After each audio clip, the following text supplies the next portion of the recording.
Boa noite, meus amigos. Sejam todos muito bem-vindos a mais uma reunião virtual do Lar de Teresa. Importante a presença de vocês. Essa companhia de vocês para nós é muito relevante e também relevante que vocês possam compartilhar nossos vídeos. Sempre que possível, dar aquele like para nós, aquele joinha, que é sempre muito importante. E estar sempre junto de nós para que esse estudo seja proveitoso para todos. Como vocês sabem, o Lar de Teresa alterna os estudos do Livro dos Espíritos e do Evangelho segundo o Espiritismo. No dia de hoje, vamos fazer um estudo do Livro dos Espíritos no tema Sucessão e Aperfeiçoamento das Raças. Tema importante, relevante para a nossa compreensão de como a evolução sobre o prisma espírita se desenvolve. E, para nossa alegria, a nossa expositora de hoje será uma irmã, uma companheira da nossa casa, a nossa Terezinha Lumbreiras. Por favor, Terezinha, suas saudações iniciais, boa noite. Boa noite, queridos companheiros. É sempre uma alegria enorme estar aqui com vocês. Muito bem. Então, vamos então à leitura da nossa página inicial, do livro A Gênese, os Milagres e as Predições segundo o Espiritismo, com o título A União do Princípio Espiritual à Matéria, itens 10 e 11. Tendo a matéria que ser objeto do trabalho do espírito para o desenvolvimento de suas faculdades, era necessário que ela pudesse atuar sobre ela, pelo que veio habitá-la, como o lenhador habita a floresta. Tendo a matéria que ser, no mesmo tempo, objeto e instrumento do trabalho, Deus, em vez de unir o espírito à pedra rígida, criou, para o seu uso, corpos organizados, flexíveis, capazes de receber todas as impulsões da vontade e de se prestarem a todos os seus movimentos. O corpo é, pois, simultaneamente, o envoltório, o instrumento do espírito e, à medida que este adquire novas aptidões, reveste outro invólucro apropriado ao novo gênero de trabalho que lhe cabe executar, tal qual se faz com um operário a quem é dado instrumento menos grosseiro à proporção que ele vai mostrando apto a executar obra mais bem cuidada. Para ser mais exato, é preciso dizer que é o próprio espírito que modela o seu envoltório e o apropria às suas novas necessidades. Aperfeiçoa-o e ele desenvolve e completa o organismo, à medida que experimenta a necessidade de manifestar novas faculdades. Uma palavra, talha-o de acordo com a sua inteligência. Deus lhes fornece os materiais, cabe-lhe a ele empregá-los. É assim que as raças adiantadas têm um organismo, ou, se quiserem, um aparelho cerebral mais aperfeiçoado do que as raças primitivas. Desse modo, igualmente, se explica o cunho especial que o caráter do espírito imprime aos traços da fisionomia e às linhas do corpo. Em Kardec, a Gênesis, capítulo 11, itens 10 e 11. Passemos, então, a nossa prece inicial, agradecendo Jesus, nosso mestre e amigo, por sua companhia, Senhor. Estamos mais uma vez aqui reunidos em seu nome. Agradecer a espiritualidade que nos guarda no Lar de Teresa, que nos guarda e nos orienta, Teresa, Antônio de Aquino, Cléia, Doutor Bezerra e tantos outros, para que abençoe esse encontro, essa reunião no plano virtual, de modo que nossa compreensão sobre a doutrina espírita possa ser a melhor possível a partir das reflexões que se darão nessa noite. Assim possa ser, graças a Deus. Então, vou passar mais uma vez a palavra à nossa expositora, Terezinha, que vai abordar o tema Sucessão e Aperfeiçoamento das Raças. As nossas melhores vibrações, melhores pensamentos. Terezinha, minha irmã, a palavra é toda sua. Obrigada, Gustavo. Então, essa página inicial da Gênesis já nos fala do nosso tema de hoje. E aqui Kardec é extremamente claro que ele, tratando dessa união do princípio espiritual à matéria, ele vem mostrando esse planejamento divino, desde lá, o ser mais rudimentar até o mais aperfeiçoado, e ele diz aqui, nós talhamos o nosso espírito de acordo com a nossa inteligência, de acordo com a nossa experiência, com a nossa capacidade. Então, ele dá o exemplo, né, daquela pessoa que tem as ferramentas para o trabalho. Então, dizendo que Deus nos dá as possibilidades de progredirmos, como está nas questões 114 seguintes, todos criados simples e ignorantes, para chegarmos à perfeição. E nossas questões de hoje estão na lei de reprodução. Primeiro, duas questões sobre a população do globo. Diz assim, é lei da natureza a reprodução dos seres vivos? Evidentemente, sem a reprodução, o mundo corpóreo pereceria. Então, tudo se reproduz, porque aqui ele não especifica o ser humano, os seres vivos, né? A planta vai germinar do caule de uma outra, os animais se reproduzem e os seres humanos também. Mas aí Kardec, lembrando sempre que ele era uma pessoa extremamente ligada às atualidades do mundo em que ele vivia, as questões, aquilo que inquietava. Quando ele começou a pesquisar os fenômenos das mesas girantes, o que ele disse? Ele percebeu que dali sairia resposta para as questões que vinham inquietando a humanidade desde sempre. E essa questão da população era atualíssima. Ele diz assim, indo sempre a população na progressão crescente que vemos, chegar ao tempo em que seja excessiva na Terra? Não. Deus a isso provê e mantém sempre o equilíbrio. Ele coisa alguma faz de inútil. O homem que apenas vê um quadro da natureza não pode julgar da harmonia do conjunto. Houve assim um período grande em que isso foi cogitado, então falou-se, né, do controle da natalidade, que a população estava crescendo extraordinariamente e a produção de alimentos não, e chegaria um ponto em que isso se esgotaria. Mas o Danilo Vilela, no livro Enfoques Doutrinários, ele vem nos falar, comentando essa questão, de Thomas Malthus, que viveu de 1766 a 1834, ali contemporâneo de Kardec. E ele era uma pessoa que defendia essa teoria.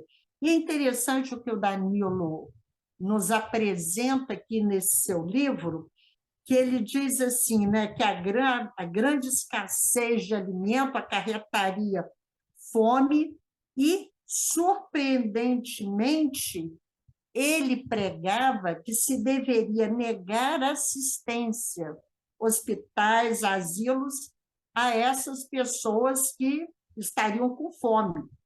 Esta segunda sugestão decorria da sua posição filosófica, que considerava a má sorte do gênero humano como predestinação da providência divina. Então, Malthus era um sacerdote anglicano e acreditava, de acordo com as estatísticas dele, com os cálculos dele, que isso ocorreria. Quando, no Livro dos Espíritos, eles respondem, Deus a isso provê, nós já sabemos que Deus não vem trazer a produção, como está lá no Antigo Testamento, né, que chovia maná no deserto, e os hebreus ali se alimentavam daquele alimento que Deus dava. Não foi isso que os Espíritos quiseram dizer. Dizendo que Deus dá inteligência ao homem.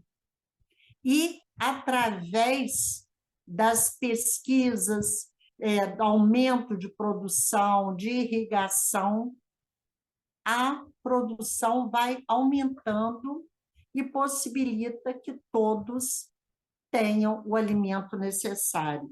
Hoje nós sabemos que nós desperdiçamos uma grande quantidade de alimento. Não é por falta que muitos passam fome. As cenas que nós vemos na televisão, pessoas magérrimas, crianças em situação deprimente, não é porque falte alimento. É porque se desperdiça de um lado e vai faltar do outro. Fruto ainda, questão 875 do Livro dos Espíritos, do nosso orgulho e do nosso egoísmo, que não permite que nós dividamos, que nós tenhamos essa... Não, é 785, eu sempre faço essa confusão. O nosso orgulho e o nosso egoísmo que não fazem com que seja tudo dividido como deveria ser, de acordo com as necessidades. Os Espíritos nos dizem muito que estamos esperando o mundo de regeneração, todos nós esperamos, mas esse mundo de regeneração só será implantado quando essa fraternidade universal reinar entre nós. E não vai ser por um decreto governamental, por um sistema econômico, outro sistema econômico, esse é melhor do que o outro. Não. Quando nós, no nosso íntimo, nos conscientizarmos de que o outro é nosso irmão e que é bom para nós, que todos tenham o necessário, como diz os Espíritos, para a nossa própria segurança. O nosso outro item é sucessão e aperfeiçoamento das raças. O José Lázaro Bolberg, no seu livro Da Moral Social às Leis Morais, ele frisa para nós que esse conceito de raça já não existe, porque tudo é a raça humana. Então, consideram-se grupos étnicos. Mas nós vamos utilizar o que está aqui no livro. Kardec pergunta: há neste momento raças humanas que evidentemente decrescem? Virá momento em que terão desaparecido da Terra? Assim acontecerá de fato, é que outras lhes terão tomado lugar, como outras um dia tomarão da vossa. Então, nós percebemos que não é bem uma raça, são povos. São povos de determinada região que, inexplicavelmente, nós vemos pela história, às vezes, civilizações suntuosas, nós encontramos ali aquelas ruínas e não se sabe como desapareceram. Isso é o correr da evolução, que faz com que determinada sociedade se desenvolva muito e depois tenha o seu decrescimento e outras vão ali se chegando àquela região para aproveitar daquelas construções, daquelas obras. Os homens atuais formam uma criação nova ou são descendentes aperfeiçoados dos seres primitivos, um pouco do que a nossa leitura inicial já falou. São os mesmos espíritos que voltaram para se aperfeiçoar em novos corpos, mas que ainda estão longe da perfeição. Então, o que acontece? Nós temos um passado. Nós estamos vindo de outras experiências, já não somos primitivos, já caminhamos um pouco, já temos o desejo do bem. Então, novos corpos físicos são criados, mas os espíritos é que vêm evoluindo até atingir esse ponto da perfeição, que é o destino de todos nós. Os espíritos nos dizem, questão 132, qual o objetivo da encarnação dos espíritos? Chegar à perfeição. E, para isso, vamos tendo várias encarnações, e reencarnações, e vamos aprendendo e nos aperfeiçoando. Diz assim, a atual raça humana, que pelo seu crescimento tende a invadir toda a Terra e a substituir as raças que se extinguem, terá sua fase de decrescimento e desaparição. Então, ali a gente vai sempre evoluindo. O espírito vai sempre evoluindo. Porque os corpos vão perecer, porque são matéria que tem duração limitada. Mas o espírito não. O espírito não se destrói. Do ponto de vista físico, são de criação especial os corpos da raça atual ou procedem dos corpos primitivos mediante reprodução. Nós vemos que Allan Kardec insiste em detalhar as perguntas. Ele vem trazendo todas essas questões para que nós pensemos a respeito. Estamos aqui pela primeira vez, o nosso corpo foi feito agora, ou já vem se aperfeiçoando ao longo dos séculos, obedecendo à lei de evolução. Lembrando que Charles Darwin foi contemporâneo de Kardec, né, do professor Rivaio, Allan Kardec, e que no século XIX teve assim, um grande desenvolvimento de pesquisas da intelectualidade. E aí os espíritos dizem, a origem das raças se perde na noite dos tempos. Nós não temos como atingir no nosso nível de inteligência, de compreensão, onde foi o ponto inicial. Sabemos que os nossos corpos vêm se aperfeiçoando, assim como os nossos espíritos. Porque esse é o objetivo de estarmos aqui. Mas, desde quando, como foi lá o ponto inicial, ainda não nos é dado saber. Mas, como pertencem todos à grande família humana, qualquer que tenha sido o tronco de cada uma, elas puderam aliar-se entre si e produzir tipos novos.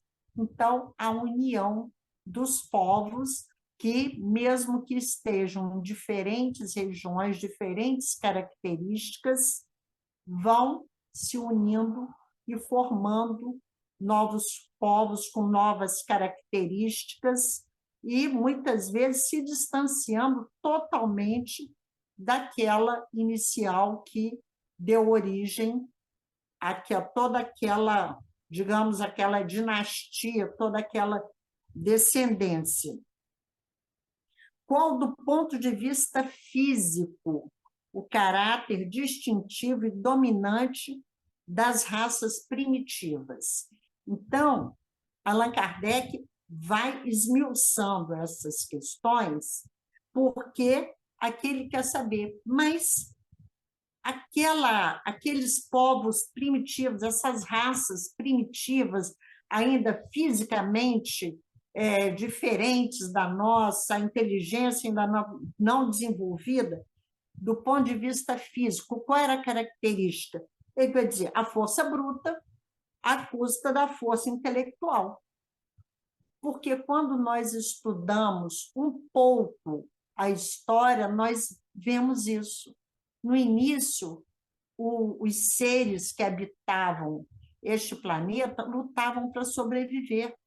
Era a comida, a lei do mais forte, e lutava com os animais, com as intempéries da natureza, tinha que usar a força bruta. Aos poucos, à medida que fomos evoluindo, já fomos criando método de caça, método de proteção.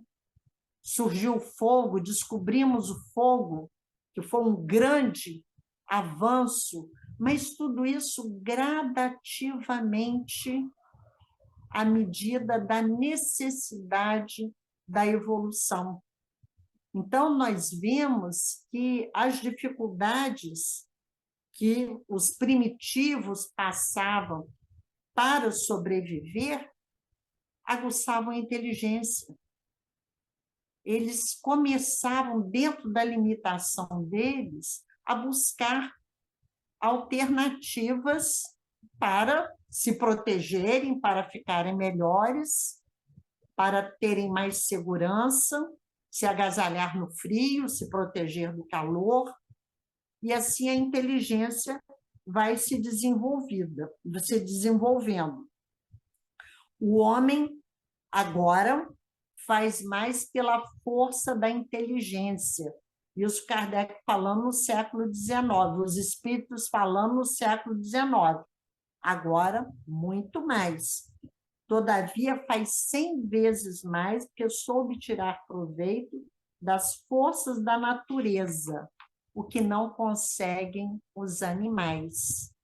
Então, nós vemos que a inteligência do ser humano se aperfeiçoa de tal forma que uma região que é muito assolada por terremotos, os estudiosos ali já planejam as construções que vão ter a mobilidade necessária para não serem destruídas a cada tremor.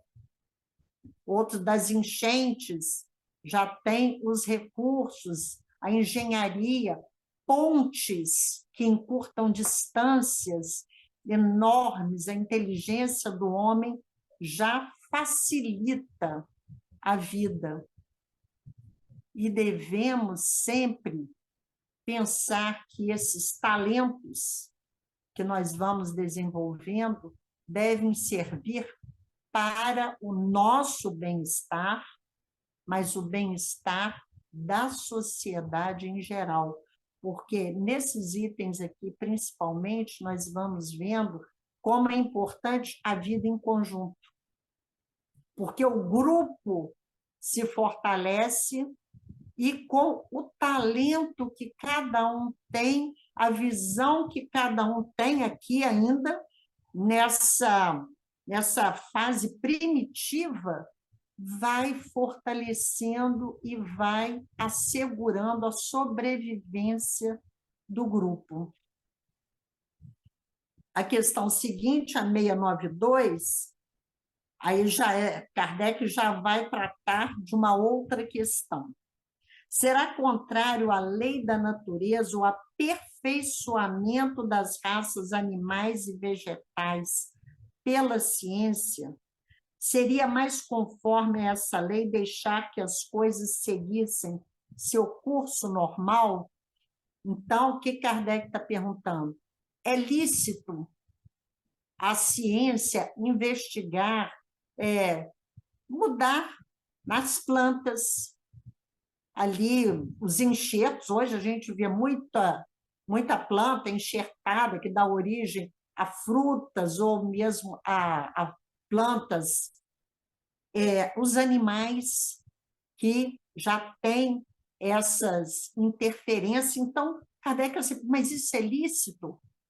Como muita gente diz, é da vontade de Deus? Como é que Deus permite isso? Ou devemos deixar que tudo siga de acordo com o que foi feito, sem alterarmos em nada? E ele diz, tudo se deve fazer para chegar à perfeição. Então, aí já é uma questão. O objetivo da encarnação é chegar à perfeição. Então, devemos utilizar todas as ferramentas lícitas e possíveis. E o próprio homem é um instrumento de que Deus se serve para atingir os seus fins. Quando um progresso tem que se realizar, quando uma descoberta deve ser feita, aqueles pesquisadores são inspirados, são intuídos e vão buscar naquela direção, sendo que, lembrando sempre, é necessário o trabalho do homem. O suor do ser humano, eu me esforço, eu me dedico, eu me ligo àquela energia ligada, presa àquela descoberta, e eu posso receber uma intuição a respeito. Não é ficar esperando que a misericórdia divina nos ilumine para nos trazer pronta a receita. Tanto Kardec pergunta, pela ciência. Ciência é investigação, é observação, é experimentação. Sendo a perfeição a meta para que tende a natureza, essa perfeição é corresponder às vistas de Deus. Corresponder às vistas de Deus. Como nós vamos entendendo isso agora que já temos um pouco mais de conhecimento da doutrina espírita? Nós percebemos que a vontade de Deus é a harmonia, é o amor. Deus criou, está lá nas questões 614 seguintes, no início do estudo das leis morais. Deus criou leis perfeitas, leis físicas e leis morais. Porque as leis físicas que regem todo o universo são leis divinas. Então, a vontade de Deus é essa harmonia nas leis que ele criou. Então, o nosso papel, a nossa função é trabalharmos para que essa harmonia se mantenha. Pesquisando, buscando inovações, colaborando com a ciência, em qualquer área do conhecimento, mas respeitando sempre essa lei de equilíbrio. Essa pergunta 692 tem um desdobramento, mas geralmente os esforços que o homem emprega para conseguir a melhoria das raças nascem de um sentimento pessoal e não objetivam senão o acréscimo de seus gozos. Isso não lhe diminui o mérito?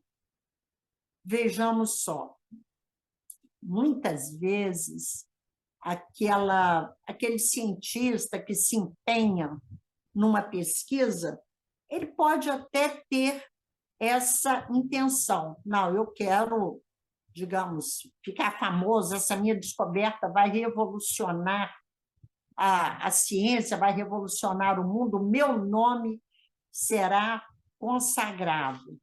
Pode ser. Aí ele diz aqui, mas isso diminui o mérito da pesquisa, daquela pessoa, daquele estudo. Assim, que importa seja nulo o seu merecimento, desde que o progresso se realize. Essa frase eu sempre lembro daquela que Jesus falava. É necessário que venha o escândalo, mas ai daquele por quem venha. Então, nós podemos, como encaixar isso aqui? Mesmo que a pessoa tenha a pior intenção, ela vai contribuir para que o equilíbrio, para que a harmonia se faça. A intenção dela vai ficar por conta dela. Ela não vai ter esse mérito, mas o benefício para a sociedade já se fez. Já que estamos todos comprometidos com a lei, que trabalhemos cada um no seu aperfeiçoamento. Cabe-lhe tornar meritório pela intenção o seu trabalho. Então, vai beneficiar as pessoas, vai beneficiar a sociedade. Então, aquele progresso se fará e mais cedo ou mais tarde, aquela pessoa, mesmo que não tivesse essa boa intenção, ela perceberá e o mérito do seu trabalho existe, é real. Demais, mediante esse trabalho, ele exercita e desenvolve a inteligência, e sob este aspecto é que maior proveito tira. Nós temos também, na terceira parte do Livro dos Espíritos, a lei do trabalho. Então, Deus nos deu essa necessidade de trabalhar, e cada um de nós, como nós vimos aqui, né, antigamente, no início da nossa evolução, usávamos mais a força bruta. À medida que vamos evoluindo, usamos mais a inteligência, e vamos usar essa inteligência para aperfeiçoarmos os nossos trabalhos. E aqui a gente está falando de desenvolver pela ciência, desenvolvimento científico, mas é bom lembrar que em todas as áreas nós podemos ir nos aperfeiçoando. Seja qual for a minha tarefa, arrumar uma casa, fazer uma faxina, fazer uma comida, sempre eu posso fazer de uma forma melhor. E, principalmente, pondo amor, pondo carinho em tudo o que fazemos. Porque, assim, nós passamos para aquela obra, seja ela qual for, nem que seja mínima, ou uma grande descoberta, mas ela beneficiará a muitos, a começar por nós mesmos, porque a intenção saiu de nós. Nós agradecemos sempre a Allan Kardec, o nosso codificador, e ao nosso Mestre Jesus, por tudo que temos recebido da vida. Obrigada. Já era de se esperar uma reflexão profunda e fundada na obra kardeciana, que nos faz pensar, nos faz refletir. A gente quer, mais uma vez, agradecer a Terezinha por sua presença, sempre tão carinhosa, meiga, afetuosa com todos nós. Obrigado, Terezinha. Aqui a gente queria agradecer também a companhia de cada um de vocês. Se vocês gostaram da palestra como eu gostei, por favor, não esqueça de deixar o seu like, isso é importante para a página do Lar de Tereza, e convidar cada um de vocês também para seguir conosco nessa caminhada. Lembrando que na próxima segunda-feira, às 19 horas, estaremos fazendo o estudo do Evangelho segundo o Espiritismo, segundo nosso roteiro aqui de estudos. Então vamos à nossa prece final, agradecendo mais uma vez a Jesus, aos bons espíritos do Lar de Tereza, por esse momento de reflexão, de aprendizado, que esses ensinamentos permaneçam em nós, Senhor, nossos corações, nossas mentes, se transformem em ações concretas através de nossas mãos. Fica conosco aqui agora, que seja em teu nome, Jesus, nome de Tereza, Antônio de Aquino, mas sobrenome, tudo em nome de Deus, nosso Pai, que é o Senhor da vida, possamos encerrar esse encontro dessa noite. Que assim possa ser, graças a Deus. Muito obrigado, meus amigos. Até breve. Até a próxima. Tchau, tchau.